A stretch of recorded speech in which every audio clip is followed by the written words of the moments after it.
Hello everyone, কে কোথায় আছো, কেমন আছো? আমি তোমাদের বরিশাল্লা বুন্ডি ঋতুপর্ণা আবারও চলে আসছি তোমাদের সাথে ছোট্ট একটা ব্লগ শেয়ার করার জন্য। আসলে ব্লগ ঠিক না, আবার রান্নার রেসিপিও বলা যায় না, বলতে পারো আমার একটা ব্যক্তিগত ভালো লাগা শেয়ার করতে চলে আসছি। তো এই যে দেখতেই পাচ্ছ, প্রথম থেকেই মানে অনেকক্ষণ ধরেই আমি কিছু একটা নাড়াচাড়া করছি, আর এটা হচ্ছে নবান্ন, আমার খুবই পছন্দের একটা খাবার। কিন্তু রিয়েল ফ্যাক্ট ইজ দ্যাট যে আমি নিজে নবান্ন বানাতে পারি না, সবসময় আমাকে মা বানিয়ে খাওয়ায়। তো এবার যখন মা বাসায় আসে, মা আসলে অনেক কিছু করেছে সবসময়, কিন্তু নবান্নটা করে খাওয়াতে তার সবকিছু মিলিয়ে সময় সুযোগ হয়ে ওঠেনি। কিন্তু সে যেটা করেছে, নবান্ন বানাতে যা যা কিছু লাগে সব কিছু একদম অ্যারেঞ্জ করে রেখে গেছে। এখন আমাকে শুধু এগুলো সব কিছু মিলাতে হবে, আর মিলালেই নাকি নবান্ন হয়ে যাবে। তো আমি আগে কখনো বানাইনি, আজকেই ফার্স্ট বানাবো, তো তোমাদের সাথে সেটাই শেয়ার করছি। তো এই যে এখানে মা নবান্নের জন্য যে নারকেলটা লাগে, আমি আসলে ভালো জানিও না কোন ধরনের নারকেল লাগে, ঝুনো নারকেল না কি যেন বলে। তো যাই হোক, যে ধরনের নারকেল লাগে সেটা আর কি সুন্দর করে বেটে রেখে গেছে। তো এটা এতদিন ডিপ ফ্রিজে রাখা ছিল, দেখো এখনো বরফ পুরোপুরি গলেনি। তো আমি কয়েক ঘন্টা আগে বের করেছি, এখনো বরফ গলেনি, তাতে সমস্যা নেই। মোটামুটি এখনকার জন্য আমার যতটুকু লাগবে, বেশি লাগবে না, ততটুকু গলানো হয়ে গেছে। আর এখানে দেখো নবান্নর জন্য আরো যেটা লাগে, পোলাও চাল ভিজিয়ে রেখে বাটতে হয়। তো আমার মা দেখো সেই চালটা পর্যন্ত বেটে রেখে গেছে, এগুলোও ডিপ ফ্রিজে ছিল, এখন দেখো একদম ঝরঝরে অবস্থায় আছে। তো বলতে গেলে হাতে তুলে রেখে গেছে সবকিছু, এখন আমার জাস্ট রেডি করে খেলেই হবে।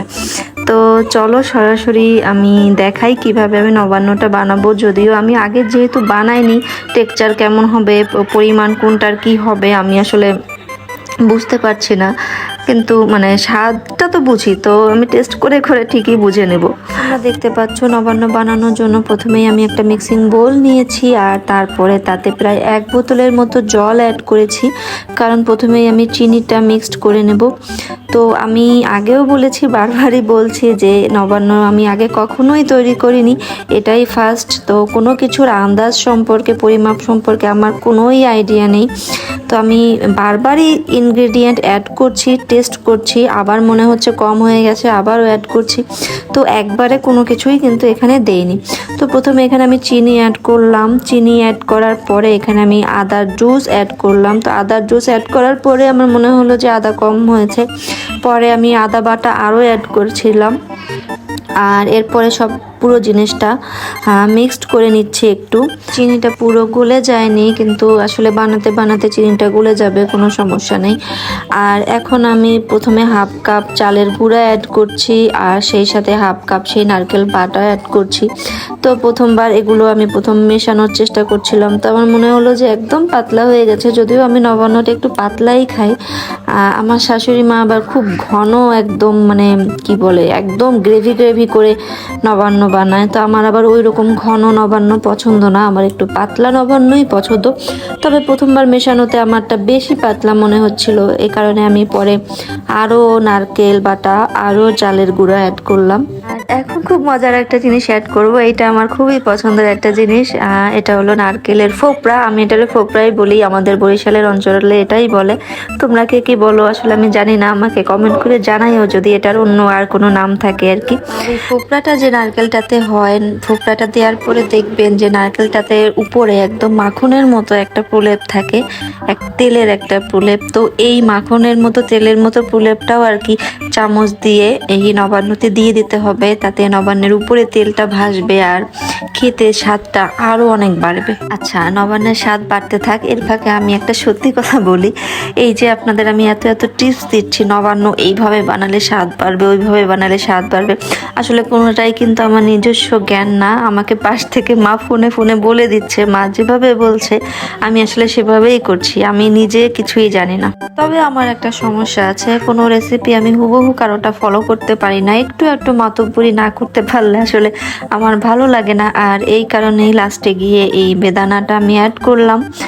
অল্প কিছু বেদানা অ্যাড করেছি যাতে খেতে ভালো লাগে, মুখে যখন বেদানার দানাগুলো পড়বে, ফুপড়াটা পড়বে, আমার মনে হয় ভালোই লাগবে। তো বারবার করে সবগুলো উপাদান একটু একটু করে দিতে দিতে দিতে দিতে এখন আমার মনে হচ্ছে যে ঠিক যতটা ঘন বা যতটা পাতলা নবান্ন আমি খাই ততটা করা হয়ে গেছে।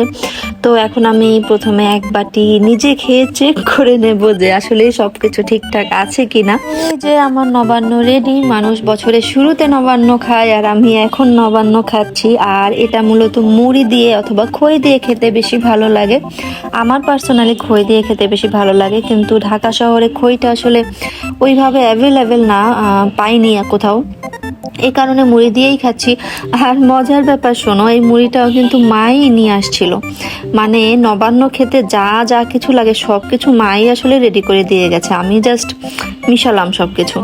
কি বলবো, আসলে এই অনুভূতিটা অনেক বেশি স্পেশাল আর অনেক ভালো লাগার। আর শুধুমাত্র এই কারণেই কিন্তু আজকের এই ব্লগটা শেয়ার করা, খুব তাড়াহুড়ো করে এলোমেলোভাবে ব্লগটা শেয়ার করছি জাস্ট এটাই বলার জন্য যে দেখো মায়েরা কেমন হয়। মায়েরা এমন হয় যে সন্তানদের সব ভালো লাগাগুলো, পছন্দগুলো, মানে দূরে থাকলেও সে কিভাবে কানেক্ট হয়ে থাকে, সবকিছু রেডি করে দিয়ে যায় হাতের কাছে। তো আমার কিছু ভালো লাগা তোমাদের সাথে শেয়ার করলাম, আশা করি তোমাদেরও ভালো লাগবে।